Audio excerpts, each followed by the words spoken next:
Do you know what shape you're looking at right now? Chances are probably not. If you're most people, you've never heard of this country while it's doing one of the biggest building booms of any country in a region well known for building booms. And this country is Bahrain.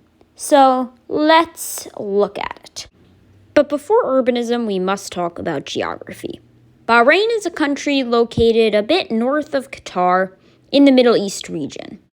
The current population of Bahrain is about 1.68 million, which is a significant amount, but pretty modest for the region it's in.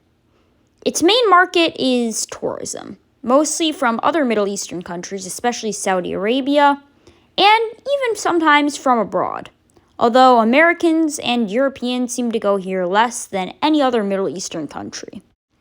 But tourism from Saudis and other Middle Eastern people and expats isn't all that Manama and Bahrain in general has up its sleeve. It also has oil. Yeah, that's right. Petrol has entered the chat.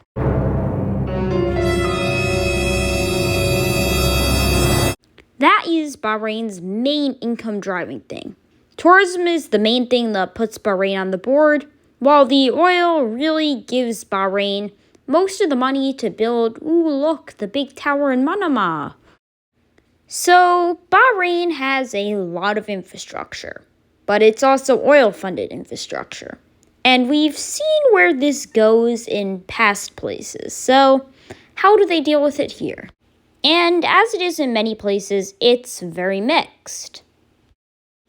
There were some very solid economic choices, like a bridge to Saudi Arabia, which is their main economic partner, so that's very much a sensible move.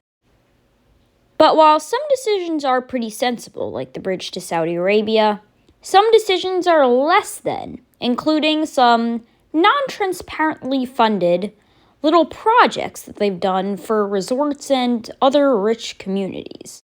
The average Bahraini person probably will never go to these resorts, and even the average Saudi person probably won't. Except for a few rich communities, probably most people coming to Bahrain, except for expats, won't use these resorts. And considering that their tourism market basically looks like this, it's not the best move to build something just for expats and other rich leisure tourists. Although you got to admit that some things in the main area of Manama, including the architecture and Bab al-Bahrain, really do hit, so you do have that. Bahrain is a little too slept on, I will definitely say that. But now we're going to talk about some of the things that you can expect to hear about on Urbanism YouTube. Politics and highways. First off, highways. This is egregious. There's literally no pedestrian crossing, and there's a huge strode-like road running through the center business district of the city. Really, this is what we're giving people when they come to our resorts? Yeah, no. Politics can be boiled down to kings, specifically this guy who currently holds power and is in the royal family. That means that there is definitely family wealth and oil money being used in definitely not fully beneficial ways for everyone other than the royal family themselves. The current Bahraini prince is Salman bin Hamad Isa Al Khalifa. I definitely said that too slow and too wrong. Excuse the bad street view, Bahrain does not have official coverage, as you may know if you play GeoGuessr. Continuing on, what is there for public transit in the Bahraini capital, Manama? I must say Bahraini buses are pretty decent. They're operated by the creatively named Bahrain Bus, and they run pretty extensively around the entire small country.